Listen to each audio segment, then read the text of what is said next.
ओम तत्सत। आप सभी मित्रों को नमस्कार। एक कहानी आप लोगों ने शायद सुनी हो, शायद ना भी सुनी हो, जो कि बहुत ही प्रसिद्ध है। कहानी जो है कुछ इस प्रकार है कि एक समुद्र का मेढक, महासागर का मेढक, जो कि महासागरों में रहता था, अचानक से महासागर में बाढ़ या ज्वार आने के कारण वह पास ही के किनारों में बने हुए शहर या गांव के एक कुआं जो बनता है, उस कुएं में आकर पता नहीं बाढ़ के कारण गिर गया। जब वह उस कुएं में गिर गया तो उस कुएं में और भी बहुत सारे मेढक थे। एक मेढक ने उस समुद्र से, सागर से आए हुए मेढक से पूछा, अरे भाई, आप कहाँ से आ रहे हो?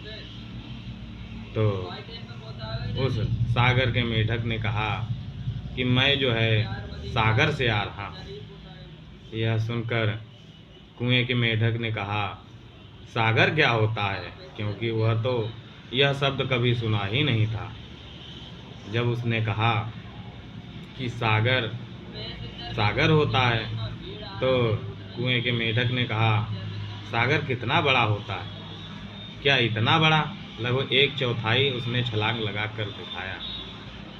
तो सागर का मेढक जो था वह हंसा और कहा कि नहीं, वह तो बहुत बड़ा होता है।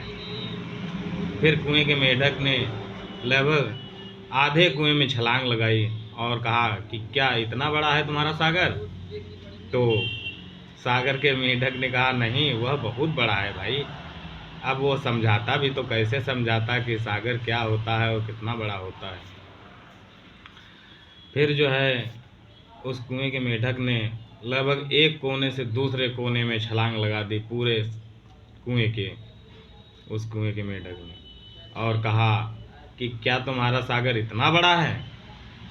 तो उस सागर के मेढक हंसा और बहुत ही हंसता रहा और कहा कि नहीं भाई, मेरा सागर तो इतना बड़ा होता है, जहाँ से मैं आया हूँ सागर इतना बड़ा है कि इस कुआं, ऐसे ऐसे कुआं तो अनंत हैं निकलेंगे, जिसकी किसी भी व्यक्ति द्वारा गिनती करना ही असंभव हो जाएगा।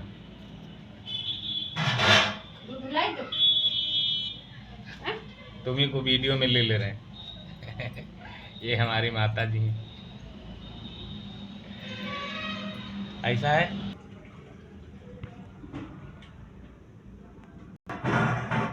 तुम्हारा भी वीडियो ले लेंगे। अरे दिखा रहे, कहानी पूरी कर लेते। बीच वीडियो में माता जी आ रही हैं, घड़े में पानी डाल रही हैं, उसकी वजह से जो है। हाँ, तो हम लोग थे कि वह सागर का मेढक जो था, वह जब कहने लगा कि सागर इतना बड़ा है कि उसे नापना असंभव है इंसानों और किसी भी हम जैसे लोगों के लिए, तो कुएं का मेढक बोला कि क्या तुम हम लोगों को मूर्ख समझ रहे हो? और तुम्हारे जैसे धोखेबाज यहाँ पे झूठे लोग बहुत सारे हैं और तुम हमें मूर्ख नहीं बना पाओगे, और तुम जहाँ से आए वहाँ चले जाओ। नहीं जाना है तो ये सागर की बातें बंद करो। यह सब जब सागर से आए हुए मेढक ने सुना तो वह बहुत दुखी हुआ, क्योंकि वह मेढक जो थे वह कभी उस कुएं से बाहर तो गए नहीं थे, और कैसे पता चलता उन्हें कि सागर होता कैसा है।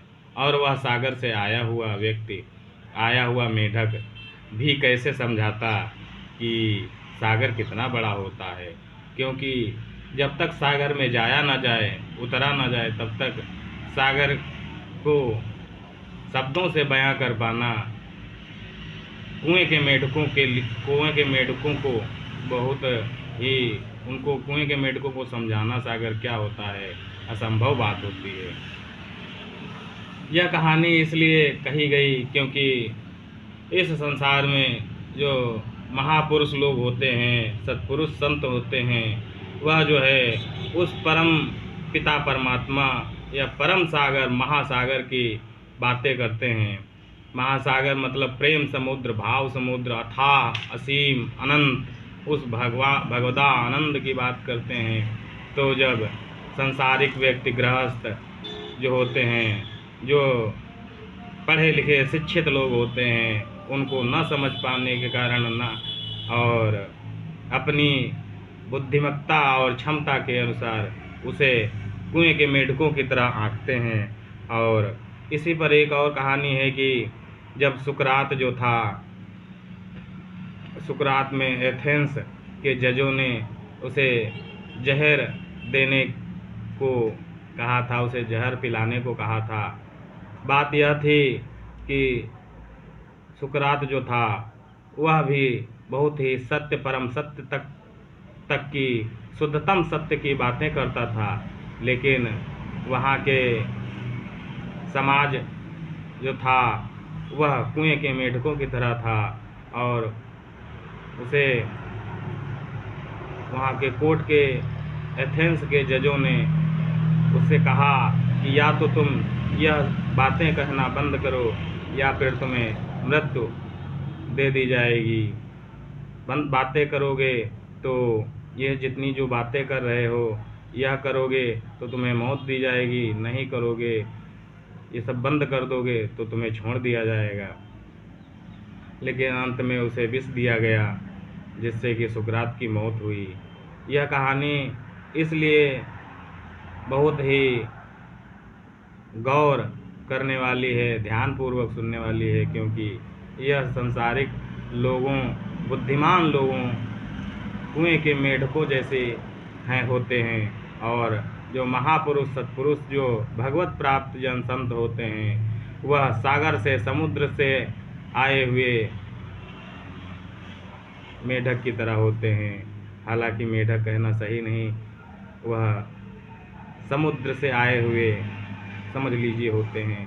और वह परम महासागर की बात करते हैं तो साधारण व्यक्ति समझ नहीं पाता, जिससे कि वह नाराज होने लगता है, कहता है कि तुम झूठी बातें कर रहे हो, क्योंकि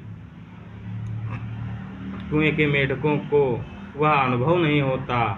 और जो समुद्र से आया हुआ मेढक है वह समझा नहीं पाता, क्योंकि उस परम सत्य को अपने मन से, अपने शब्दों में उतारना बहुत ही दुरूह काम है। शब्दों में उस परम सत्ता को, परम सत्य को उतारा नहीं जा सकता, बस उसी तरफ इशारा किया जाता है। उस परम सत्ता तक मिलने के लिए जो है सिर्फ इशारा करके उस परम सत्ता में विलीन हुआ जा सकता है, ना कि उसको शब्दों से बांधकर उसको समझाया जाता है। इसीलिए ना तो वह उस परम सत्ता को समझा पाते हैं, ना तो उनका जो कुएं के मेढकों की तरह बुद्धिमान लोग होते हैं वह उस बात को समझ ही पाते हैं। इसीलिए जो बहुत महापुरुष लोग होते हैं उनकी हत्या करवा दी जाती है या फिर उनको कारावास करवा दिया जाता है। तो यह कहानी बहुत ही उपर्युक्त और ध्यानपूर्वक सुनने समझने वाली है। धन्यवाद।